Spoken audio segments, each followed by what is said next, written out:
CM KCR నాయకత్వంలో పోరాడి సాధించుకున్న తెలంగాణ రాష్ట్రాన్ని అనతి కాలంలోనే అన్ని రంగాల్లో అభివృద్ధి చేశామని ఎమ్మెల్సీ కల్వకుంట్ల కవిత తెలిపారు. దీంతో భారతదేశానికి తెలంగాణ అభివృద్ధి మోడల్ దిక్సూచిగా నిలిచిందని చెప్పారు. సీఎం కేసీఆర్ను కవిత అభినవ చాణక్యంగా అభివర్ణించారు. అభివృద్ధి సంక్షేమానికి బీఆర్ఎస్ ప్రభుత్వం సమప్రాధాన్యం ఇస్తోందని తెలిపారు. స్వరాష్ట్రంలో సాగు తాగునీటితో పాటు విద్యుత్ సమస్యలను అధిగమించామన్నారు. 2014-2015 నుంచి 2022-23 మధ్యకాలంలో జీడీపీ 118.2% పెరగగా సీఎం కేసీఆర్ చేపట్టిన సంస్కరణల ఫలితంగా తెలంగాణ రాష్ట్ర స్థూల ఉత్పత్తి 155.7% పెరిగిందని కవిత తెలిపారు. లండన్లోని ఆక్స్ఫర్డ్ యూనివర్సిటీలో తెలంగాణ మోడల్పై కవిత కీలకోపన్యాసం చేశారు. Very happy to be here, and when I am here abroad, I believe I not only represent my state but I represent the country and India, which has a very, very rich history of cradling a lot of luminaries from Lord Buddha to Jyotiba Phule to Dr. Ambedkar to Rabindranath Tagore to Jhansi Lakshmibai, Mahatma Gandhi. So when we think about all these great people that our nation has produced, really feel proud to be representing India here. Very happy, that we are able to continue the legacy of both that enlightenment and that innovation that our luminaries have given us. I just hope we can walk on their path and make them proud. And when we think about the luminaries from India, we cannot but ignore Chanakya. His policies, his theory is known as Chanakya Niti, who spoke of governance for the welfare of the people and society.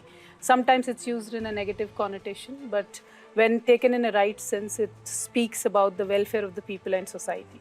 And especially his Ardhashastra, that provides timeless insights into the responsibilities of a statesman, a guidepost, I think, that echoes in the visionary leadership of our Telangana Chief Minister, K. Chandrasekhar Rao also. We call him KCR very fondly.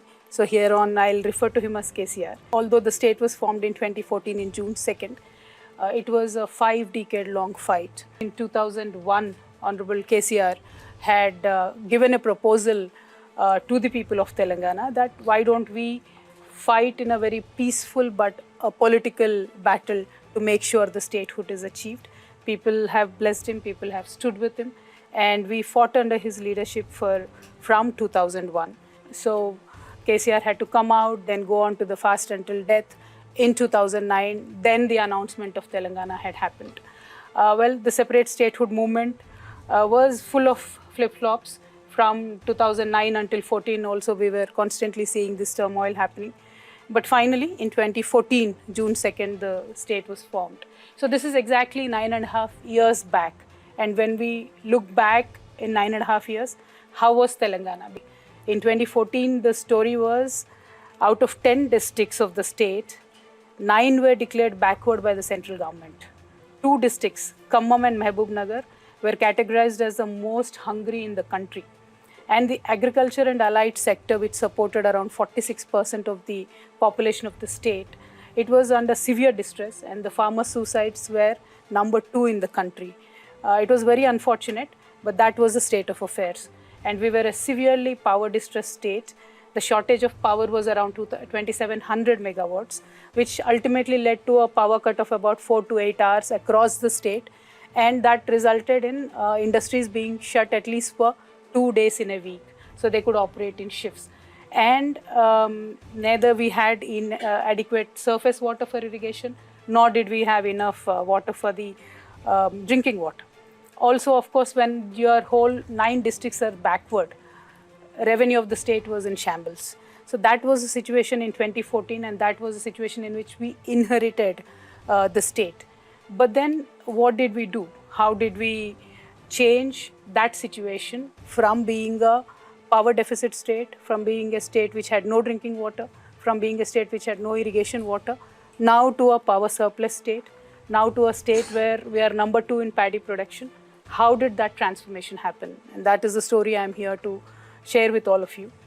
And the leader, KCR, he was an agitator. He was constantly agitating for the state. He has a very sharp wit and a sharp tongue. So he never spared anybody. during the agitation. So people did have this fear that what will happen once the Telangana state is formed? How will the rest of the Hyderabad, rest of the people will be taken care of?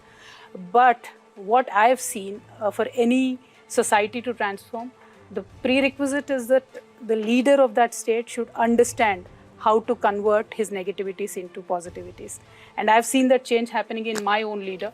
Overnight, from an agitator, he became an administrator. He made a statement saying everybody is equal to me. He stopped using sharp words.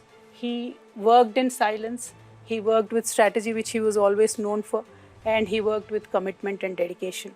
Government spending, both in investing in infrastructure and also welfare, I think that took the state to the next level. So when we talk about the growth of Telangana in the last 9.5 years, the average of Indian GDP, when you look at all the 9 years, is 118.2% in the last 10 years, from 2014-15 to 2022-23. Whereas the Telangana's average is 155.7%. That's the increase of GSDP. So we always grew over the national average in the last 10%.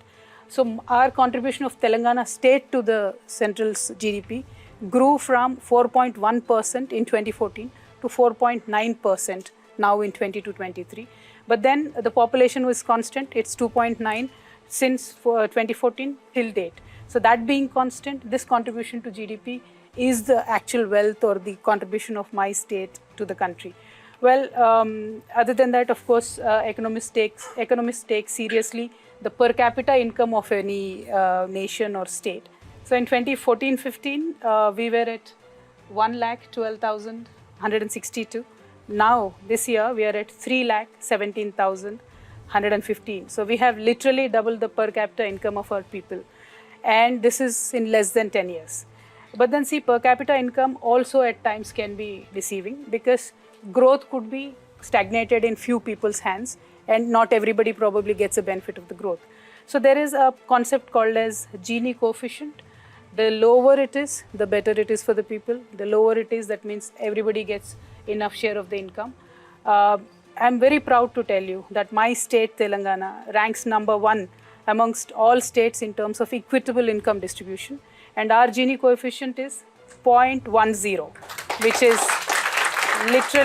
is literally on par with the Nordic nations, or even better than most of them. So this is the thing that makes us all happy. The poorest of the poor is getting the benefit. Everybody is getting the benefit.